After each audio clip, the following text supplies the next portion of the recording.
let's get into the match review. Obviously, Tottenham 3, Arsenal 0.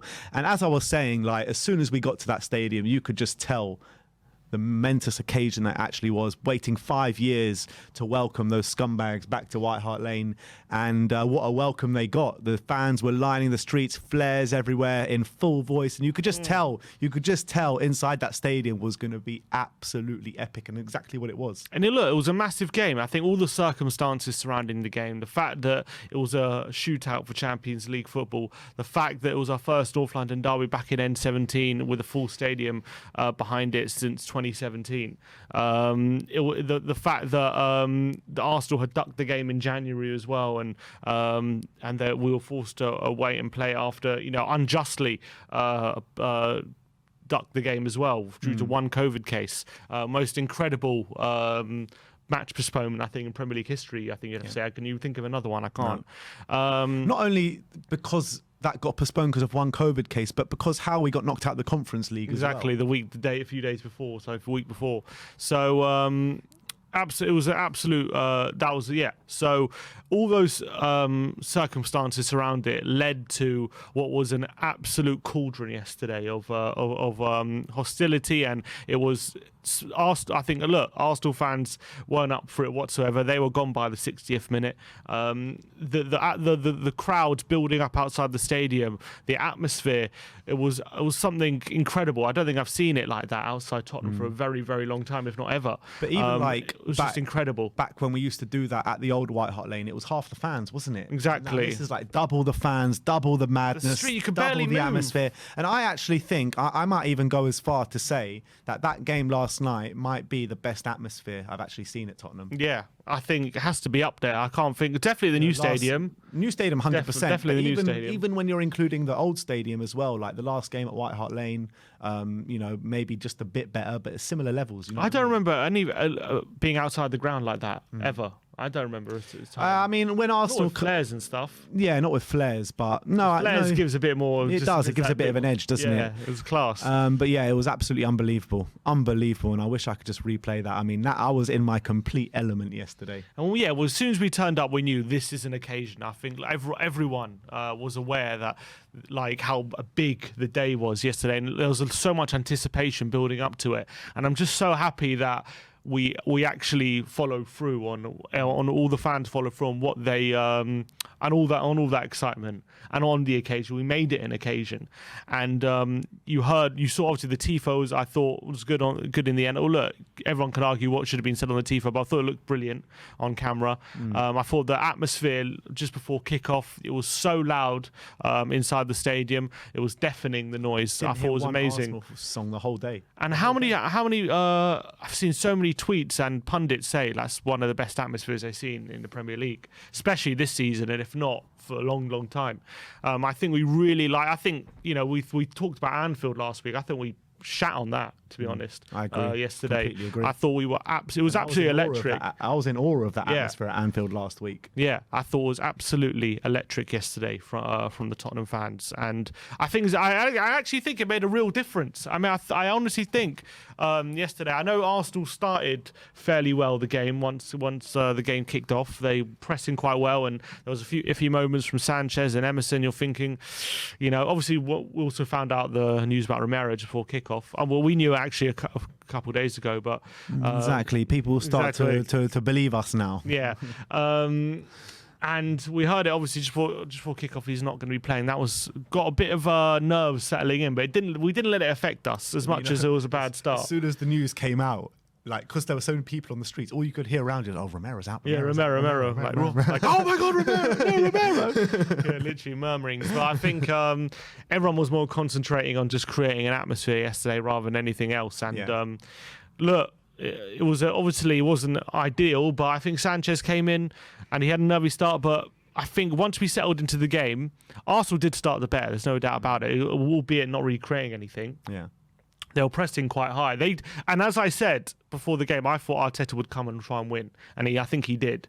I think he was arrogant enough to believe that they could come and beat us on our own patch. You were spot on that, because they came for us the first 5-10 minutes. Definitely, and I think we held strong. We were definitely under the cosh. They had possession, but they didn't really create anything. I think they had one shot where Odegaard slipped. I think Nketiah did a dive in the penalty area. That was pretty much all That they was a had. proper dive. Yep. That was a proper dive. No one is even close to him. Yeah. You know, and I was watching AFTV yesterday, and Robbie was like, "Oh, for the penalty, yeah, Son does what Son does best, and that's dive." And I was like, "Come on, did you not see Nketiah's dive yesterday, mate?" So if Son dived for the penalty, then Saka dived for his penalty against United. Same thing, because the same thing happened. It was just a nudge. Anyway, look. But I thought once we settled into the game, I actually thought we started to assert ourselves pretty well. And then once we got into a shape where we could press them, I think we were doing that quite effectively, actually, for the next 10 minutes, from like 10 to 20 minutes. And I wouldn't say we were on top. We didn't create much either. It was a very even game, no doubt about it. But like, Kulusevski's cross was going right on Son's head. That was a brilliant, brilliant cross from him. A bit out of nothing. But I thought we actually started to press them pretty well and put them under pressure. He was fairly quiet yesterday, to be honest. I think actually he did all right. He did a nice nutmeg on Xhaka. He got a nice cross in. I thought a few times he bullied Tomiyasu as well. A couple of times I think during the game. I think Tomiyasu actually probably did enjoy coming up against him. And look, once we got the penalty, we'll talk about the penalty. I thought I did think on the one hand it was harsh because I think in the Premier League, on a weekly basis, you'll see challenges like that and the referee doesn't give anything. However, what I would say is most defenders in the Premier League are a lot cleverer, a lot smarter, and how they do it. They don't just go and barge into the player. They kind of just ease him out of it. Yeah. The cross comes in. They kind of they position their body to make it difficult for the attacker to jump and head. Correct. Yeah. What Cedric won, he just went and bam, went right into the back of him. And I think if the referee sees it, I think it is a penalty. I don't think he can complain. I think it's harsh, but it's just not one of those that VAR are going to overturn. No way. Outside the box, that's a foul 10 times out of 10. It's only not a foul when it's in the box because there's a bit of a higher bar for penalties, even though there technically shouldn't be. We all know there's an unwritten rule in football that when it's a foul in the penalty area, there's a bit of a higher bar for a foul. So that's why a lot of Arsenal fans are complaining. But Cedric did go right into the back of him. I think Son would have won the header if Cedric didn't do that. So I did think it made a difference. I think Son was about to win that header in a good position. And I think he does go barging right into the back of him. So I think I can understand why he's upset because a lot of defenders do something similar. But I think he did it so blatantly. He did it right in front of the referee. The referee saw it clearly. Son wasn't going to win the header. And I think it was a foul. So I don't think he can complain about that. I think it is a penalty at the end of the day. It's one of those where VAR's not going to overturn it. That's what I'm saying. If he doesn't give it, VAR's not going to give it. First of all, VAR won't give it, but VAR did give it when it was Arsenal United. It was a very, very similar challenge, and they did overturn it. So look, I don't think VAR overturns it if it's not given, but I don't think I can complain that it is given. Yeah, I don't think I can complain. I think Cedric's being an idiot. I think if he was smarter about it and just positioned himself where Son couldn't jump, nothing's given. But he went and bam, he went and directly went into him, barged into him. There was clear movement there. I think if it was the other way around and Spurs gave away a penalty like that, I would feel a bit aggrieved and I would think it's very harsh, but I wouldn't be complaining about them giving the penalty. It's more Cedric's fault than the referee's fault. Yeah. I'm sorry, it is. That's the reality. I agree. I completely agree. And obviously Harry Kane slots it like he always does, goes the other way, sends Ramsdale the wrong way. He occasionally goes that way, doesn't he, Kane? Sometimes, because obviously he has his favourite way, doesn't he, from penalties. But sometimes when there's a pressure penalty, like in the Euros as well, he went that way.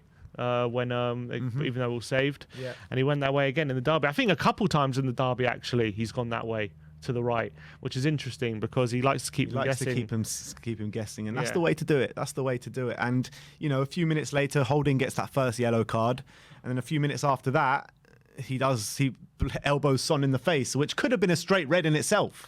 First of all, Rob Holding, I thought. I think Son had him in the mind games the whole day. I think Holding was trying to.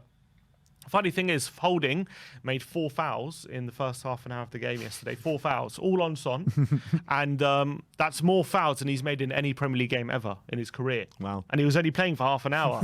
So that goes to show his mentality going into. He was literally going after Son. And he's one of their experienced players as well. Yeah. So that goes to show you what his thought process was going into the game. He's like, look, Son's the danger man. I'm going to let him know I'm there. I'm going to get right into him. The thing is, whenever Son got the ball to feet, I thought he was able to hold him off and win free kicks. Obviously, Holding didn't want to let Son get a run on him, so he was always trying to give him a couple yards to make sure that he's matching him stride for stride.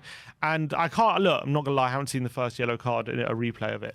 But all I know is that he committed 3 fouls on Holding. So even if each foul... On Son, yeah. I'm sorry, he committed 3 fouls on Son. So you could... 4? No, I'm saying before the last one. Right. He already committed 3. So you could argue, even if they're not that bad fouls, which I haven't seen yet, there might be bad fouls, but I'm saying you could argue, even if they're not bad fouled, exactly, you could give a yellow easy for persistent fouling. So anyone says that a first yellow's soft, I don't care.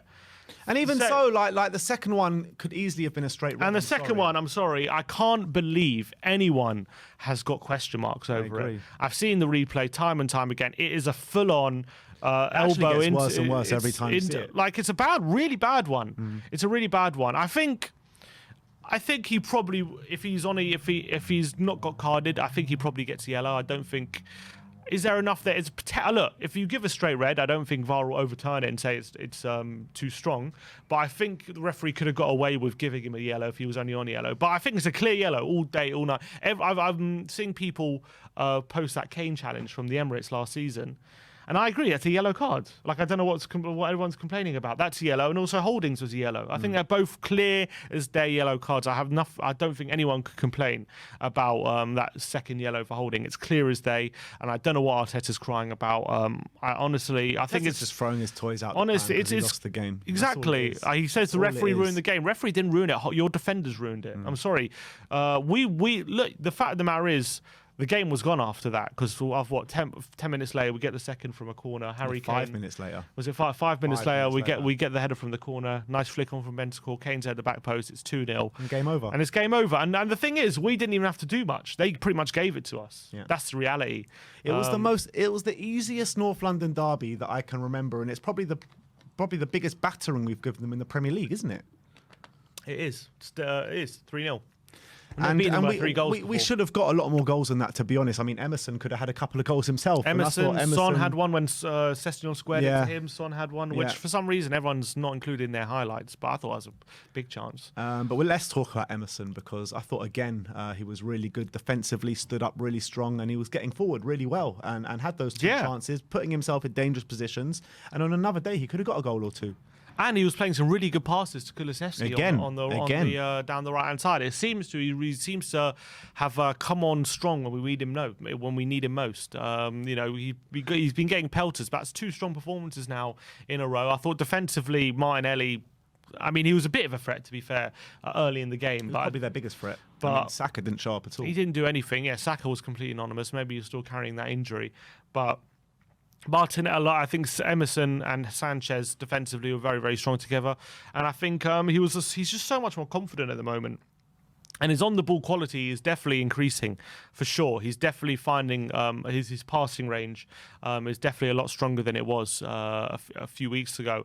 So maybe he's got the confidence now to end the season as strong as he has been. Again, it was another game where he had a bit more space to play with, and I think he definitely thrives off having a bit more space.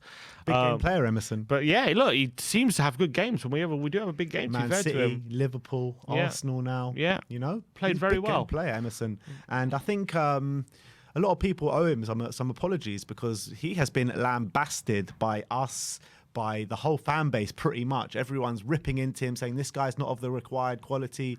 Get him out of the team, get him out of the squad. And if he keeps putting in performances like this, I'm very much more than happy to keep him. It's like Doherty's given the baton over for underrated wingbacks over to Emerson as soon as he's gone injured. Literally. Fair play. And also, you got to remember that before Doherty got injured, Emerson was starting anyway. So clearly, he kept Emerson was technically keeping out Sessegnon and Reguilon for a couple of games anyway. So Conte clearly trusts him as much as we don't. So look, fair play to him. Another good game. And obviously, we got the third goal just after half time. I think it was like a minute Oh man, I missed it. I couldn't believe I missed it. But yeah, that was just an easy goal, wasn't it? it was Easy. it. That was and exactly that goal as well was exactly what I was saying before the game in terms of Kane is more of a match physically for Gabriel and Holding or White or whatever, whoever I thought was playing. Obviously, I don't know who they moved to centre. I think it was Tomiyasu. Yeah. But it was By the end Gabriel. of the game, they had Tomiyasu and Xhaka at centre back. Yeah, because Gabriel went off injured. Hopefully, he'll be out for Monday. But Ben White never came on. But Kane was backing into him in Gabriel. Gabriel just couldn't win the ball off him. He struggled. He just about gets a toe on it, but it was only enough to get it to Son. And without that physicality from Kane, I don't think I don't think that goal happens. So Kane creating a nuisance for himself after a ball, by the way, from Davinson Sanchez, which was a really good ball into feet from Kane. And then Son made the finish look simple, just dinked it into the far corner. Minimal fuss. It was Ramsdale, no chance. And it was 3-0. And after that, look, the game was over. And I think maybe, obviously, we did take off for the last, let's be honest, for the last 40 minutes, it was a non-event. Spurs were just playing it around. It was party mode. Exactly. The atmosphere was kicking in. We were just playing it around. We did have a couple more chances. Emerson with the header, as you say, Son with a chance. But other than that, as soon as Kulusevski and Son went off, Bergwijn and Lucas came on. They didn't really do much. Spurs were just managing the game pretty much. And as much as I was a bit frustrated in the ground that, we could have got more goals and let's just really humiliate them, we do have another game to think about on Sunday. And when the game over, I think he probably did the right thing to do. He could have told them, let's keep going and go hell for leather and just batter them, and that would have been nice. But with us kicking off at 12 o'clock against Burnley, it's probably best to conserve energy and go for that game, because that's where the priority is at the moment. Yeah. And we just thankfully we got all 3 points in the bag. It was a training session for the last 40 minutes. All the Arsenal fans had left by the 60th minute. It was brilliant. I couldn't have wished for a better circumstance for the game. And Gabriel getting injured late in the game as well was very bad news for them if he's got a hamstring injury, because that will very likely rule him out. They play centre back against Newcastle. You assume Ben White probably will play. Yeah, Ben White and Tomiyasu with Cedric on the right and Tavares on the left. I'll take that against Newcastle. Tomiyasu's done well, hasn't he? So it's not going to be a foregone conclusion, but definitely they're going to be weakened. It's going to be centre-back, you know what I mean? It's going to be a partnership they're not used to. That's for sure. So look, it couldn't have gone much better in terms of individuals. Yeah, we talked about Emerson. Sanchez came in, and I thought, apart from a nervy first few touches, I thought he did well, especially defensively. I thought the whole back line was so much stronger. Yeah, I thought Davis pretty much had a carbon copy of his performance at Anfield. And he wasn't under as much pressure as he was at Anfield. He did get an early booking, didn't he, against Saka? But he was brilliant, though. He was brilliant. Yeah. He didn't, after that booking, he wasn't stifled or anything. It didn't seem to faze him. You know, it's how some players this season, where they've got early bookings, it's like kind of really hampered them in the game. It didn't do that to him at all. Yeah, and I thought, Saka was pretty much anonymous after that. He did. There was that one moment, wasn't he? He won the ball off Davis very high up the pitch, and it looked a bit nervy. But other than that, that was nothing. Sessegnon, a second game in a row now. He's had a very good defensive display up against Salah and Saka now, and showing what he can do. And obviously, unlucky not to get an assist when he squares it to Son. Again, would like to see him to get it forward a bit more, but I think he did a fine job overall. Bentancur and Højbjerg completely dominated in the centre. I thought they were pressing so aggressively that Arsenal really struggled to handle that. Man. Yeah. I thought Højbjerg was absolutely brilliant once again yesterday. The amount of the work rate that he puts in, the amount of energy that he has, the challenges that he makes, and the way he gets forward as well. I thought Højbjerg was absolutely brilliant again yesterday. And Bentancur again, sometimes it's frustrating because you see him drive forward into space and looking really assertive. And then you're like, why don't you do that more regularly? Because when he does it, he looks so threatening, and he's got a good pass on him. He's got a decent strike on him as well. We know he's brilliant defensively. So sometimes it just leaves you wanting more. But I thought he was brilliant throughout the game yesterday in the centre. I thought Xhaka, Elneny, was Elneny even playing? I don't even remember anything he did. No. Obviously, Xhaka and Odegaard were a bit more involved, but I thought Odegaard was fairly quiet anyway. And then the front three, I thought, linked up really well. We spoke about Kulusevski before. Kane, obviously, I think had a bit of a quiet start to the game, but he started to really assert himself on those Arsenal centre-backs. They struggled to deal with him. It's got to be throughout man the of game. the match, Harry Kane, for the 2 goals. Got a good finish and a good back post header. A good brace for him. He always turns up in North London derby. You know, he's never gone a season without scoring in the North London derby. I know, it's crazy. Never gone a season, and he is Mr. North London derby now. He always has been, to be fair. He is, and now he's put himself 4th in the goal scoring charts. 15 in the Premier League with 15. 15 goals, level with De Bruyne, Jota, and Mane. Well, look. We've seen him get 7 and 2 before, haven't we? You never know. You never know with Kane. Considering, if he wanted to get 7 and 2, he's probably got the fixtures for it. Yeah, not wrong there. Not wrong there. But I'm not going to bet on it. Look, let's get Sonny the golden. And then Son, he got his goal. Obviously won the penalty. He was central to everything. Winding up, holding, getting him sent off. Bit lucky with a little swipe at holding, which went unnoticed. But I think he was a complete menace.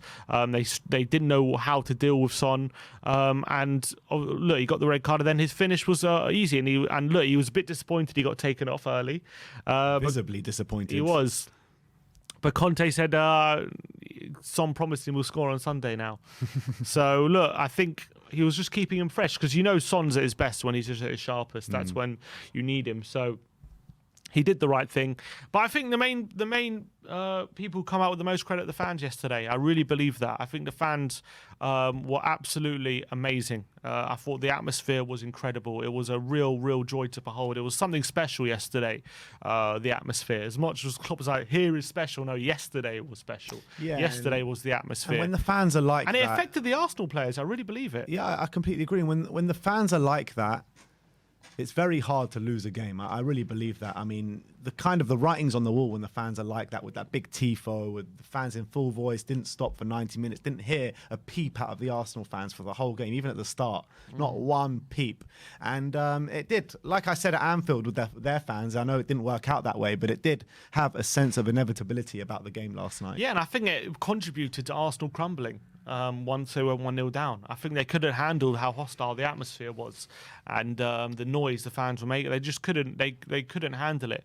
They couldn't handle the pressure, and they buckled under it. And Gary Neville was talking about his podcast where he said he's been there before. He said when United played their last game at Main Road, he said he said the atmosphere was so hostile.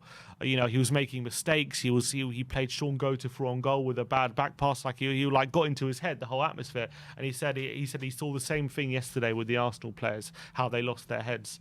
He said it was one of the best atmospheres he's seen this season. He said it was the best. And he said potentially even in the Premier League era. I think these things I think it showed yesterday for me, because honestly, in terms of Tottenham as a team, obviously I'm not saying we played badly. I think we did play well, and I think we were very aggressive, and we did take the game to Arsenal. But I didn't think that was our best performance by any stretch. Oh, no way. No way. I didn't think we were outstanding by any stretch. I think it was just the atmosphere took us through. It got us a long way to getting those 3 points. I'll tell you what as well with the atmosphere yesterday. I had a feeling when I was there yesterday, like, this is actually like the rebirth of our new home, and like I felt like finally like this is actually our home. That's what it felt like last night. Yeah, it felt like the true opening of the stadium in a weird way, the first North London derby. And we've waited so long for it, and what a brilliant way to get the first North London derby up and running. And we have to hope. It would be fanciful to hope every game's like that, but definitely every big game has to have an atmosphere like that. There's going to be at Burnley, there's going to be a new flag, fan-led flag display in the South Stand and stuff. Yeah? So there are. That's good. Yeah, so there are kind of motions going to try and improve it on a week-to-week basis. And obviously the Burnley game, its last home game of the season, it's a massive game, isn't it? So, but I think that yesterday's kind of like a blueprint of what this fan base can do when we all come together and we know when we can sense the occasion. Absolutely. And it's been a while since our fan. Look, obviously, I remember the semi-final against Ajax. The atmosphere was great, but it wasn't as hostile. This was levels above that. It wasn't like a hostile atmosphere like it was yesterday. Yesterday, you could really feel it in and around the ground. And we need to just hopefully we have more games like that from the fans. Absolutely. So that is our match review. 3-0 against the Scummers at the Tottenham Hotspur Stadium. Absolute scenes there yesterday. Go check out our match day vlog, The vlog is scenes, man. because it really is good fun. I watched all of it this morning, all 40 minutes of it. Great There's viewing. not a minute you want to waste it in that vlog, I tell you. The scenes yesterday at the stadium was a joy to behold. So that is our match review.